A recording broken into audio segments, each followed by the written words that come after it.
The Aeneid. By Virgil. If you are returning to the Classic Masterworks channel, welcome back. If you are new, please don't forget to like and subscribe and hit the bell notification so that you will be made aware of our latest content. And now, on with the story. Book 4. The Love of Dido, and Her End. But the queen, long ere now pierced with sore distress, feeds the wound with her lifeblood, and catches the fire unseen. Again and again his own valiance and his line's renown flood back upon her spirit, look and accent cling fast in her bosom, and the pain allows not rest or calm to her limbs. The morrow's dawn bore the torch of Phoebus across the earth, and had rolled away the dewy darkness from the sky, when, scarce herself, she thus opens her confidence to her sister. "Anna, my sister, such dreams of terror thrill me through. What guest unknown is this who hath entered our dwelling? How high his mien! How brave in heart as in arms! I believe it well, with no vain assurance, his blood is divine. Fear proves the vulgar spirit. Alas, by what destinies is he driven? What wars outgone he chronicled? Were my mind not planted, fixed and immovable, to ally myself to none in wedlock, since my love of old was false to me in the treachery of death? Were I not sick to the heart of bridal torch and chamber, to this temptation alone I might haply yield. Anna, I will confess it, since Zacchaeus mine husband met his piteous doom, and our household was shattered by a brother's murder, he only hath touched mine heart and stirred the balance of my soul. I know the prince of the ancient flame. But rather, I pray, may earth first yawn deep for me, or the Lord omnipotent hurl me with his thunderbolt into gloom, the pallid gloom and profound night of Erebus, ere I soil thee, mine honor, or unloose thy laws. He took my love away who made me one with him long ago, he shall keep it with him, and guard it in the tomb." She spoke, and welling tears filled the bosom of her gown. Anna replies, "O dearer than the daylight to thy sister, wilt thou waste, sad and alone, all thy length of youth, and know not the sweetness of motherhood, nor love's bounty? Deemest thou the ashes care for that, or the ghost within the tomb? Be it so, in days gone by no wars bent thy sorrow, not in Libya, not ere then in Tyre, Iarbas was slighted, and other princes nurtured by the triumphal land of Africa, wilt thou contend so with a love to thy liking? Nor does it cross thy mind whose are these fields about thy dwelling? On this side are the Gaetulian towns, a race unconquerable in war, the rainless Numidian riders and the grim Syrtis hem thee in, on this lies a thirsty tract of desert, swept by the raiders of Barca. Why speak of the war gathering from Tyre, and thy brother's menaces? With God's auspices to my thinking, and with Juno's favour, of the Ilian fleet held on hither before the gale. What a city wilt thou discern here, O sister? What a realm will rise on such a union? The arms of Troy ranged with ours, what glory will exalt the Punic state? Do thou only, asking divine favour with peace offerings, be bounteous in welcome and draw out reasons for delay, while the storm rages at sea and Orion is wet, and his ships are shattered and the sky unvoyageable." With these words she made the fire of love flame up in her spirit, put hope in her wavering soul, and let honor slip away. First they visit the shrines, and desire grace from altar to altar, they sacrifice sheep fitly chosen to Ceres the lawgiver, to Phoebus and Lord Laius, to Juno before all, guardian of the marriage bond. Dido herself, excellent in beauty, holds the cup in her hand, and pours libation between the horns of a milk-white cow, or moves in state to the rich altars before the gods' presences, day by day renewing her gifts, and gazing athirst into the breasts of cattle laid open to take counsel from the throbbing entrails. Ah, witless souls of soothsayers! How may vows or shrines help her madness? All the while the subtle flame consumes her inly, and deep in her breast the wound is silent and alive. Stung to misery, Dido wanders in frenzy all down the city, even as an arrow-stricken deer, whom, far and heedless amid the Cretan woodland, a shepherd archer hath pierced and left the flying steel in her unaware, she ranges in flight the Dictaean forest lawns, fast in her side clings the deadly reed.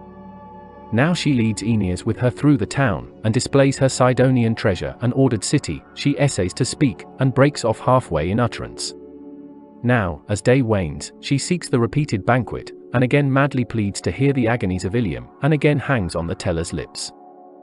Thereafter, when all are gone their ways, and the dim moon in turn quenches her light, and the setting stars counsel to sleep, alone in the empty house she mourns, and flings herself on the couch he left, distant she hears and sees him in the distance, or enthralled by the look he has of his father, she holds Ascanius on her lap, if so she may steal the love she may not utter. No more do the unfinished towers rise, no more do the people exercise in arms, nor work for safety in war on harbour or bastion, the works hang broken off, vast looming walls and engines towering into the sky. So soon as she perceives her thus fast in the toils, and madly careless of her name, Jove's beloved wife, daughter of Saturn, accosts Venus thus. Noble indeed is the fame and splendid the spoils you win, thou and that boy of thine, and mighty the renown of deity, if two gods have vanquished one woman by treachery. Nor am I so blind to thy terror of our town, thine old suspicion of the high house of Carthage. But what shall be the end? Or why all this contest now? Nay, rather let us work an enduring peace and a bridal compact. Thou hast what all thy soul desired, Dido is on fire with love, and hath caught the madness through and through. Then rule we this people jointly in equal lordship, allow her to be a Phrygian husband's slave, and to lay her Tyrians for dowry in thine hand.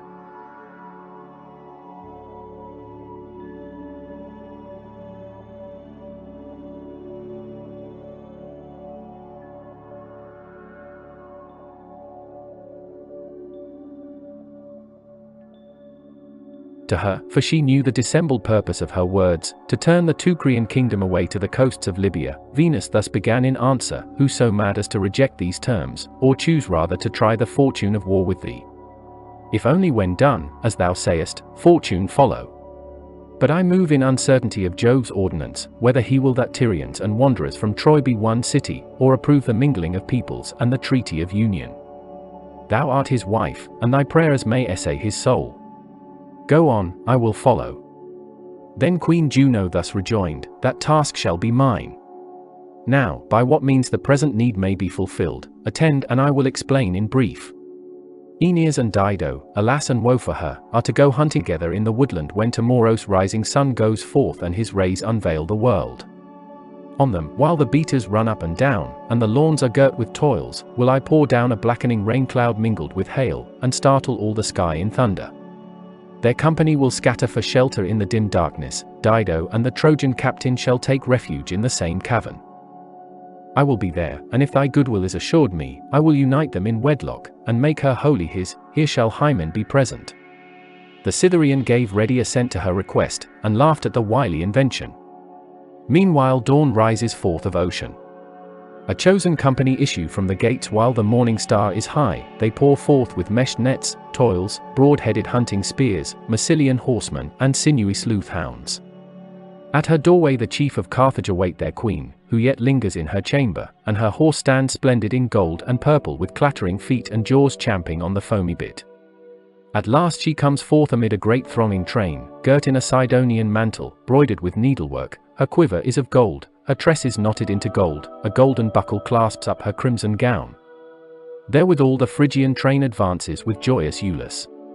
Himself first and foremost of all, Aeneas joins her company and unites his party to hers, even as Apollo, when he leaves wintry Lycia and the streams of Xanthus to visit his mother's Delos, and renews the dance, while Cretans and Dryopes and painted Agathyrsians mingle clamorous about his altars, himself he treads the Cynthian ridges, and plats his flowing hair with soft heavy sprays and entwine it with gold. The arrows rattle on his shoulder, as lightly as he went Aeneas, such glow and beauty is on his princely face. When they are come to the mountain heights and pathless coverts, lo! Wild goats driven from the cliff tops run down the ridge, in another quarter stags speed over the open plain and gather their flying column in a cloud of dust as they leave the hills. But the boy Ascanius is in the valleys, exultant on his fiery horse, and gallops past one and another, praying that among the unwarlike herds a foaming boar may issue or a tawny lion descend the hill. Meanwhile the sky begins to thicken and roar aloud. A rain cloud comes down mingled with hail, the Tyrian train and the men of Troy, and the Dardanian boy of Venus sun scatter in fear, and seek shelter far over the fields. Streams pour from the hills. Dido and the Trojan captain take refuge in the same cavern. Primeval Earth and Juno the bridesmaid give the sign, fires flash out high in air, witnessing the union, and nymphs cry aloud on the mountain top. That day opened the gate of death and the springs of ill. For now Dido recks not of eye or tongue, nor sets her heart on love in secret, she calls it marriage, and with this name veils her fall.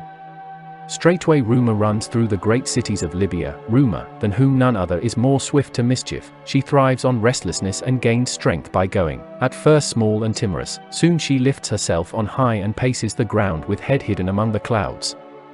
Her, one saith, Mother Earth, when stung by wrath against the gods, bore last sister to Coeus and Enceladus, fleet-footed and swift of wing, ominous, awful, vast, for every feather on her body is a waking eye beneath, wonderful to tell, and a tongue, and as many loud lips and straining ears.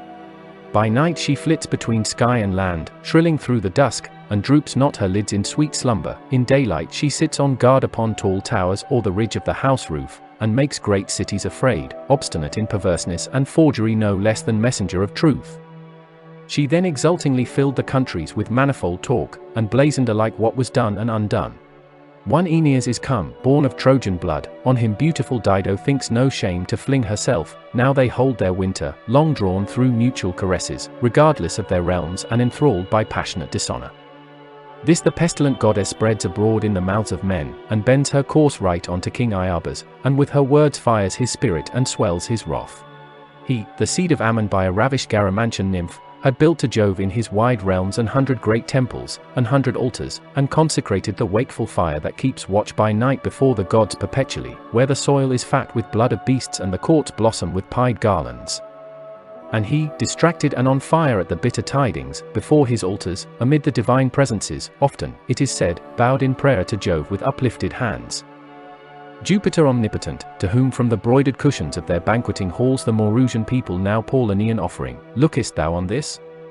Or do we shudder vainly when our Father hurls the thunderbolt, and do blind fires in the clouds and idle rumblings appall our soul?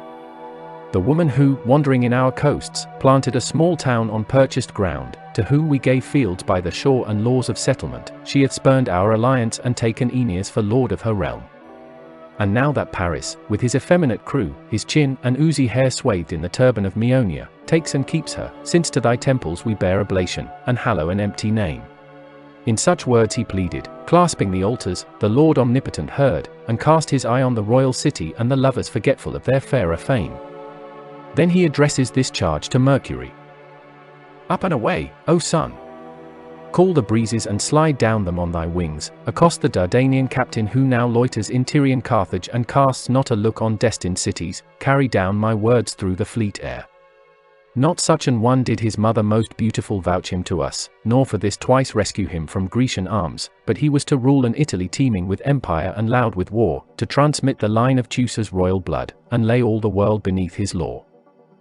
If such glories kindle him in no wise, and he take no trouble for his own honour, does a father grudge his Ascanius the towers of Rome?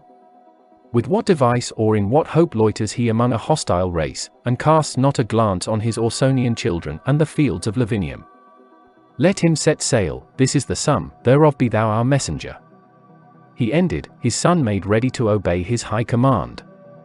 And first he laces to his feet the shoes of gold that bear him high winging over seas or land as fleet as the gale, then takes the rod wherewith he calls wan souls forth of Orcus, or sends them again to the sad depth of hell, gives sleep and takes it away and unseals dead eyes, in whose strength he courses the winds and swims across the tossing clouds.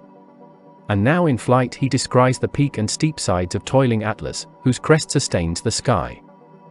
Atlas, whose pine-clad head is girt alway with black clouds and beaten by wind and rain, snow is shed over his shoulders for covering, rivers tumble over his aged chin, and his rough beard is stiff with ice. Here the Selenian, poised evenly on his wings, made a first stay, hence he shot himself sheer to the water. Like a bird that flies low, skirting the sea about the craggy shores of its fishery, even thus the brood of Selene left his mother's father, and flew, cutting the winds between sky and land, along the sandy Libyan shore. So soon as his winged feet reached the settlement, he espies Aeneas founding towers and ordering new dwellings, his sword twinkled with yellow jasper, and a cloak hung from his shoulders ablaze with Tyrian sea purple, a gift that Dido had made costly and shot the warp with thin gold. Straightway he breaks in, layest thou now the foundations of tall Carthage, and buildest up a fair city in dalliance? Ah, forgetful of thine own kingdom and state! From bright Olympus I descend to thee at express command of heaven's sovereign, whose deity sways sky and earth. Expressly he bids me carry this charge through the fleet air, with what device or in what hope dost thou loiter idly on Libyan lands? If such glories kindle thee in no wise, yet cast an eye on growing Ascanius, on Iulus thine hope and heir, to whom the kingdom of Italy and the Roman land are due. As these words left his lips, the Cyllenian, yet speaking, quitted mortal sight and vanished into thin air away out of his eyes. But Aeneas in truth gazed in dumb amazement, his hair thrilled up, and the accents faltered on his tongue. He burns to flee away and leave the pleasant land, aghast at the high warning and divine ordinance. Alas, what shall he do? How venture to smooth the tale to the frenzied queen? What prologue shall he find? And this way and that he rapidly throws his mind, and turns it on all hands in swift change of thought. In his perplexity this seemed the better counsel. He calls Mnestheus and Sergestus, and brave Serestus, and bids them silently equip the fleet, gather their crews on shore, and order their armament, keeping the cause of the commotion hid, himself meanwhile, since Dido the gracious knows not nor looks for severance to so strong a love, will essay to approach her when she may be told most gently, and the way for it be fair. All at once gladly do as bidden, and obey his command. But the queen, who may delude a lover, foreknew his devices, and at once caught the presaging stir. Safety's self was fear, to her likewise had evil rumour borne the maddening news that they equip the fleet and prepare for passage. Helpless at heart, she reels aflame with rage throughout the city, even as the startled Thyad in her frenzied triennial orgies, when the holy vessels move forth and the cry of Bacchus re-echoes, and Cytheron calls her with night-long din. Thus at last she opens out upon Aeneas. And thou didst hope, traitor, to mask the crime, and slip away in silence from my land? Our love holds thee not, nor the hand thou once gavest, nor the bitter death that is left for Dido's portion? Nay, under the wintry star thou labourest on thy fleet, and hastenest to launch into the deep amid northern gales. Ah, cruel! Why, were thy quest not of alien fields and unknown dwellings, did thine ancient Troy remain, should Troy be sought in voyages over tossing seas? Fliest thou from me? Me who by these tears and thine own hand beseech thee, since naught else, alas, have I kept mine own. By our union and the marriage rites preparing, if I have done thee any grace, or aught of mine hath once been sweet in thy sight, pity our sinking house, and if there yet be room for prayers, put off this purpose of thine. For thy sake Libyan tribes and nomad kings are hostile, my Tyrians are estranged, for thy sake, thine, is mine honour perished, and the former fame, my one title to the skies. How leavest thou me to die, O my guest? Since to this the name of husband is dwindled down. For what do I wait? Till Pygmalion overthrow his sister's city, or Gaetulian Iarbas lead me to captivity? At least if before thy flight a child of thine had been clasped in my arms, if a tiny Aeneas were playing in my hall, whose face might yet image thine, I would not think myself ensnared and deserted utterly. She ended, he by counsel of Jove held his gaze unstirred, and kept his distress hard down in his heart. At last he briefly answers. Never, O Queen, will I deny that thy goodness hath gone high as thy words can swell the reckoning, nor will my memory of Alyssa be ungracious while I remember myself, and breath sways this body. Little will I say in this. I never hoped to slip away in stealthy flight, fancy not that, nor did I ever hold out the marriage torch or enter thus into alliance. Did fate allow me to guide my life by mine own government, and calm my sorrows as I would, my first duty were to the Trojan city and the dear remnant of my kindred. The high house of Priam should abide, and my hand had set up Troy towers anew for a conquered people. But now for broad Italy hath Apollo of Grynos bidden me steer, for Italy the oracles of Lycia. Here is my desire, this is my native country.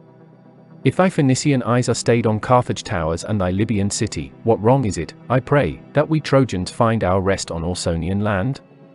We too may seek a foreign realm unforbidden. In my sleep, often as the dank shades of night veil the earth, often as the stars lift their fires, the troubled phantom of my father Anchises comes in warning and dread.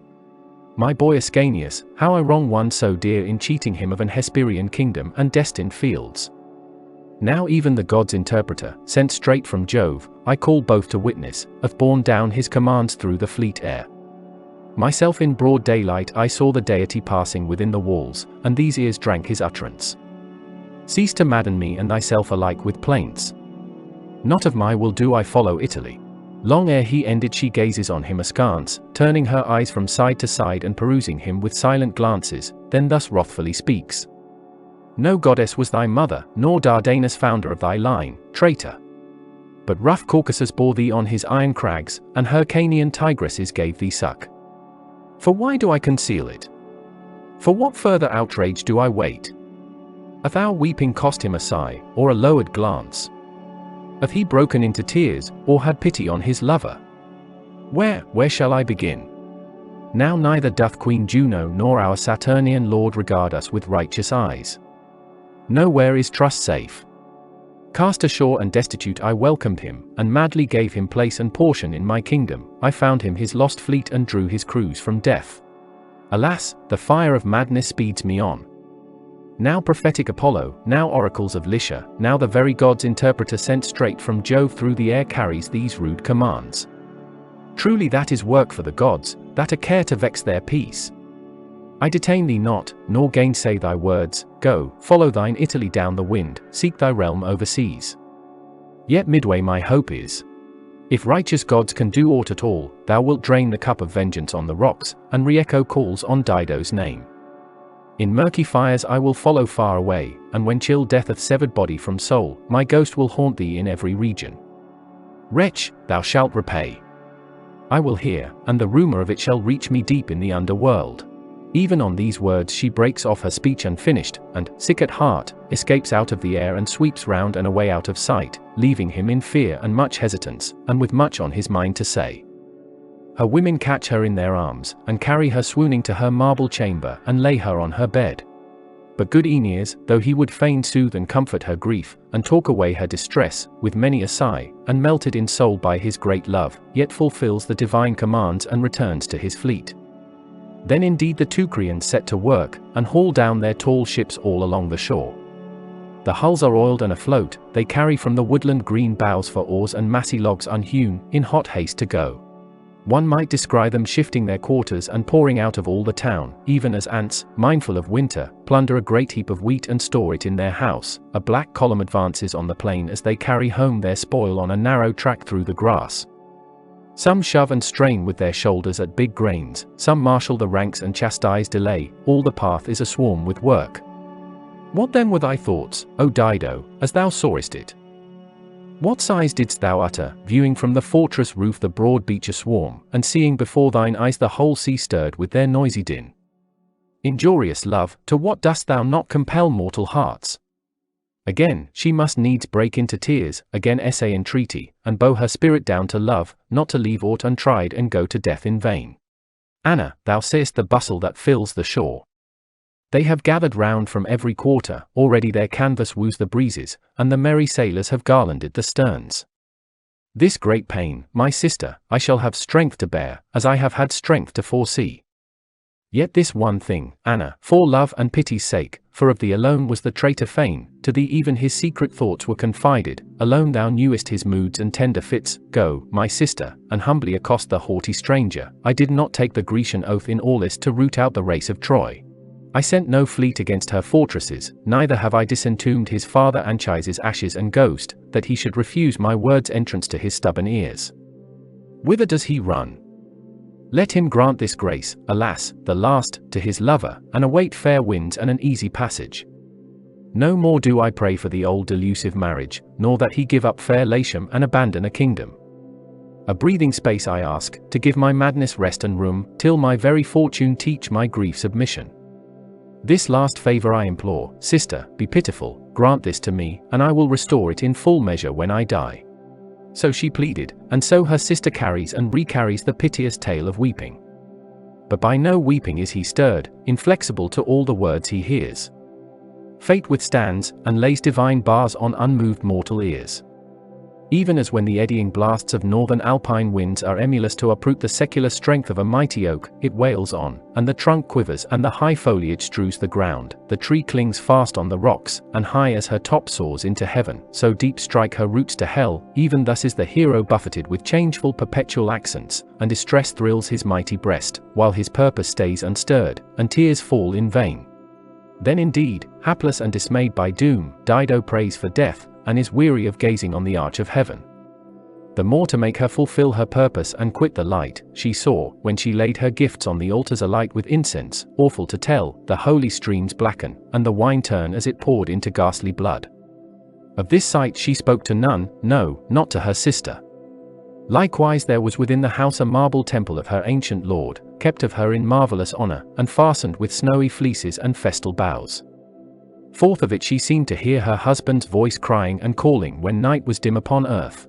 And alone on the housetops the screech owl often made moan with funeral note and long-drawn sobbing cry. Therewithal many a warning of wizards of old terrifies her with appalling presage. In her sleep fierce Aeneas drives her wildly, and ever she seems being left by herself alone, ever going uncompanioned on a weary way, and seeking her Tyrians in a solitary land, even as frantic Pentheus sees the arrayed Furies and a double sun, and Thebes shows herself twofold to his eyes, or Agamemnonian Orestes, renowned in tragedy, when his mother pursues him armed with torches and dark serpents, and the fatal sisters crouch avenging in the doorway. So when, overcome by her pangs, she caught the madness and resolved to die, she works out secretly the time and fashion, and accosts her sorrowing sister with mien hiding her design and hope calm on her brow. I have found a way, mine own, wish me joy, sister-like, to restore him to me or release me of my love for him. Hard by the ocean limit and the set of sun is the extreme Ethiopian land, where ancient Atlas turns on his shoulders the starred burning axletree of heaven. Out of it hath been shown to me a priestess of Massilian race, warder of the temple of the Hesperides, even she who gave the dragon his food, and kept the holy boughs on the tree, sprinkling clammy honey and slumberous poppy seed. She professes with her spells to relax the purposes of whom she will, but on others to bring passion and pain, to stay the river waters and turn the stars backward. She calls up ghosts by night, thou shalt see earth moaning underfoot and mountain ashes descending from the hills.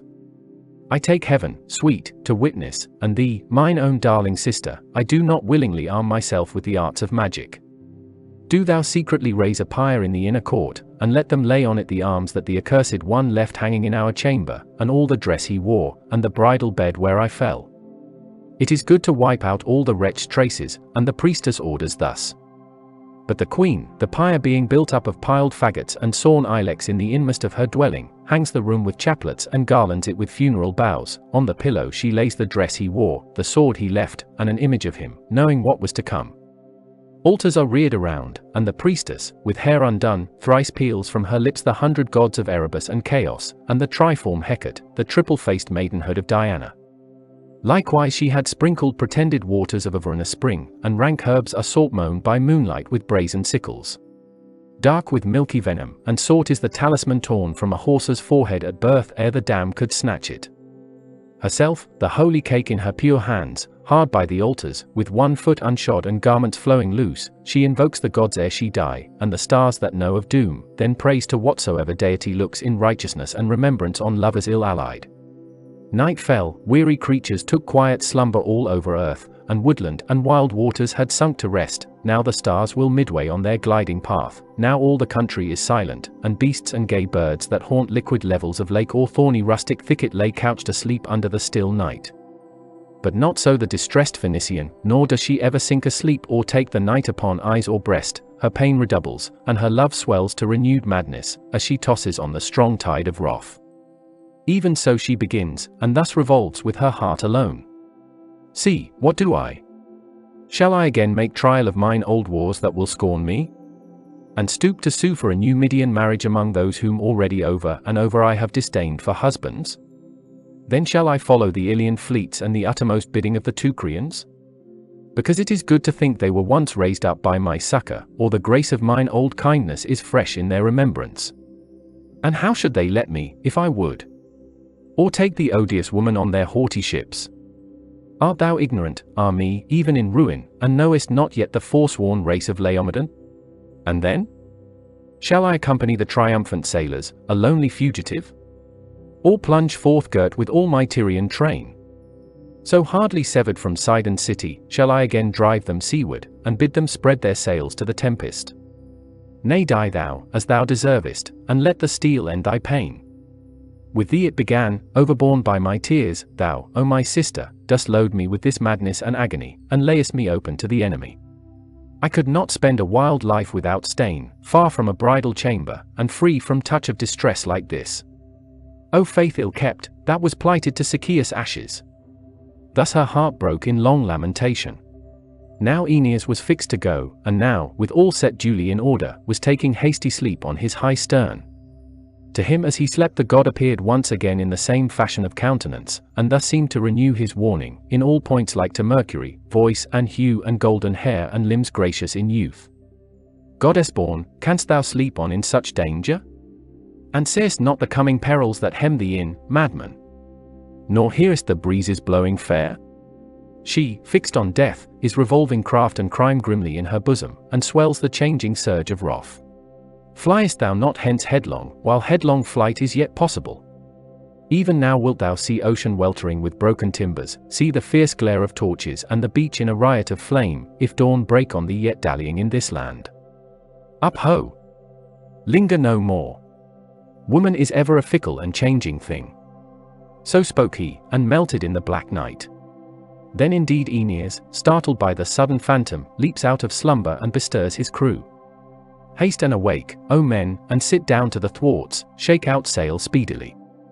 A god sent from high heaven, lo! Again spurs us to speed our flight and cut the twisted cables. We follow thee, Holy One of heaven, whoso thou art, and again joyfully obey thy command. O be favorable, give gracious aid and bring fair sky and weather. He spoke, and snatching his sword like lightning from the sheath, strikes at the hawser with the drawn steel. The same zeal catches all at once, rushing and tearing they quit the shore, the sea is hidden under their fleets, strongly they toss up the foam and sweep the blue water. And now dawn broke, and, leaving the saffron bed of Tithonus, shed her radiance anew over the world, when the queen saw from her watchtower the first light whitening, and the fleet standing out under squared sail, and discerned shore and haven empty of all their oarsmen. Thrice and 4 times she struck her hand on her lovely breast and rent her yellow hair. God, she cries, shall he go? Shall an alien make mock of our realm? Will they not issue in armed pursuit from all the city, and some launch ships from the dockyards? Go, bring fire in haste, serve weapons, swing out the oars. What do I talk? Or where am I? What mad change is on my purpose? Alas, Dido! Now thou dost feel thy wickedness, that had graced thee once, when thou gavest away thy crown. Behold the faith and hand of him, who, they say, carries his household's ancestral gods about with him. Who stooped his shoulders to a father outworn with age. Could I not have riven his body in sunder and strewn it on the waves? And slain with the sword his comrades and his dear Ascanius, and served him for the banquet at his father's table? But the chance of battle had been dubious. If it had, whom did I fear with my death upon me? I should have borne firebrands into his camp and filled his decks with flame, blotted out father and son and race together, and flung myself atop of all. Sun, whose fires lighten all the works of the world, and thou, Juno, mediatress and witness of these my distresses, and Hecate, cried on by night in crossways of cities, and you, fatal avenging sisters and gods of dying Alyssa, hear me now, bend your just deity to my woes, and listen to our prayers. If it must needs be that the accursed one touch his haven and float up to land, if thus Jove's decrees demand, and this is the appointed term, yet, distressed in war by an armed and gallant nation, driven homeless from his borders, rent from Iulus' embrace, let him sue for succor and see death untimely on his people, nor when he hath yielded him to the terms of a harsh peace, may he have joy of his kingdom or the pleasant light, but let him fall before his day and without burial on a waste of sand. This I pray, this and my blood with it I pour for the last utterance. And you, O Tyrians, hunt his seed with your hatred for all ages to come, send this guerdon to our ashes. Let no kindness nor truce be between the nations. Arise out of our dust, O unnamed avenger, to pursue the Dardanian settlement with firebrand and steel. Now, then, whensoever strength shall be given, I invoke the enmity of shore to shore, wave to water, sword to sword, let their battles go down to their children's children. So speaks she as she kept turning her mind round about, seeking how soonest to break away from the hateful light. Thereon she speaks briefly to Bas, nurse of Sychaeus, for a heap of dusky ashes held her own, in her country of long ago. Sweet nurse, bring Anna my sister hither to me. Bid her haste and sprinkle river water over her body, and bring with her the beasts ordained for expiation, so let her come, and thou likewise veil thy brows with a pure chaplet. I would fulfill the rites of Stygian Jove that I have fitly ordered and begun, so to set the limit to my distresses and give over to the flames the funeral pyre of the Dardanian. So speaks she, the old woman went eagerly with quickened pace. But Dido, fluttered and fierce in her awful purpose, with bloodshot restless gaze, and spots on her quivering cheeks burning through the pallor of imminent death, bursts into the inner courts of the house, and mounts in madness the high funeral pyre, and unsheathes the sword of Dardania, a gift asked for no use like this. Then after her eyes fell on the Ilian raiment and the bed she knew, dallying a little with her purpose through her tears, she sank on the pillow and spoke the last words of all.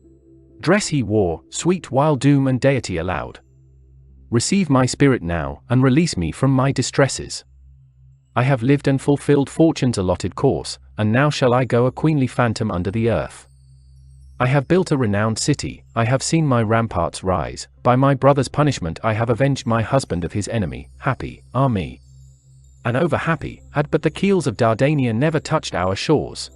She ceased, and even as she spoke her people see her sunk on the steel, and blood reeking on the sword and spattered on her hands. A cry rises in the high halls, rumor riots down the quaking city.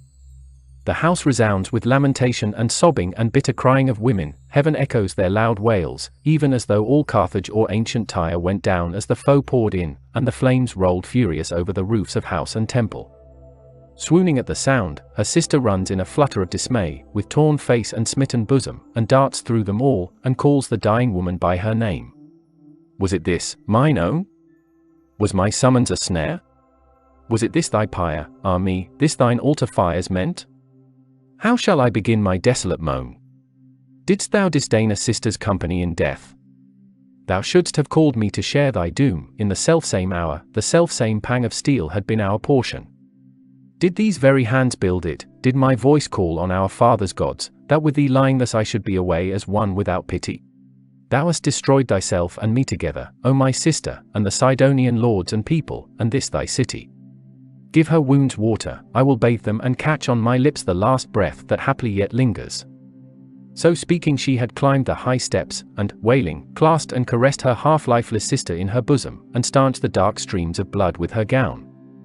She, essaying to lift her heavy eyes, swooned back, the deep-driven wound gurgles in her breast. Thrice she rose, and strained to lift herself on her elbow, thrice she rolled back on the pillow, and with wandering eyes sought the light of high heaven, and moaned as she found it. Then Juno omnipotent, pitying her long pain and difficult decease, sent Iris down from heaven to unloose the struggling life from the body where it clung. For since neither by fate did she perish, nor as one who had earned her death, but woefully before her day, and fired by sudden madness, not yet had Proserpine taken her lock from the golden head, nor sentenced her to the Stygian underworld. So Iris on dewy saffron pinions flits down through the sky athwart the sun in a trail of 1,000 changing dyes, and stopping over her head, this hair, sacred to Dis, I take as bidden, and release thee from that body of thine. So speaks she, and cuts it with her hand. And therewith all the warmth ebbed forth from her, and the life passed away upon the winds. Thank you for watching. We hope to see you soon for Book 5 of the Aeneid. If you are returning to the Classic Masterworks channel, welcome back. If you are new, please don't forget to like and subscribe and hit the bell notification so that you will be made aware of our latest content.